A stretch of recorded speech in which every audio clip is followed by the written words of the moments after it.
Hello, good morning everyone. So for today's video, nandito si Rango sa shop. Ikutan lang natin saglit, ipakita ko sa inyo kung ano yung mga ginalaw natin dito. Si Rango nga pala is Ranger 2013 2.2 XLT 4x2. So may mga ginawa tayo ditong kaunting modification. So naglagay tayo ng snorkel. Yan, stainless yan pero pinaint natin ng black. Tapos meron tayong side rail. Yan, meron tayo ditong antena para sa ating Google Band radio. Tapos meron tayong awning tent. Meron tayo ditong water port. Meron tayong recovery board. Tapos ito yung water port natin. May tubig yan. So ayan, pressurize siya. Tapos yung tail light natin, kung makikita nyo, basag na siya. Hindi ko na siya pinalitan, gawa ng lagi namang nasisira or natatanggal. Tapos meron tayong spare tire, syempre. Tapos dito sa kabilang side, yan, bali yan yung hawakan ng ang ginawa nating modification para sa spare tire. Tapos dito sa kabilang side meron tayong tank para sa diesel. Tapos meron tayong lagayan ng tubig, extra tubig. Tapos meron tayo dong rooftop tent. Ito naman sa kabilang side ay meron tayong awning tent na 270. Meron tayong palakol, meron tayong shovel at another na recovery board kasi isang pares yan sa kabilaan natin nilagay.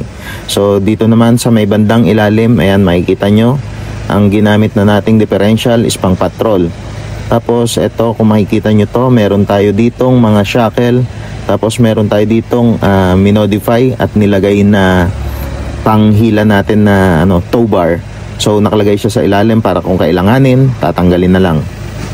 Bali ayan yung ilalim ng ating Ranger, sobrang dumi kasi hindi na nalilinis.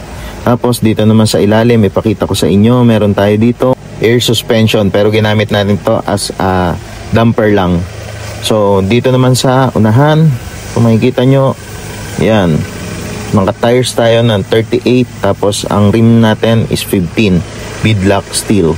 So ayan, converted na rin yung harap. Ang ginamit natin dyan is patrol din na solid axle. And then dito naman sa loob, ganun pa din, wala namang pagbabago. Naglagay lang tayo ng mga switch para dun sa engage ng 4x4 natin sa mga lockers.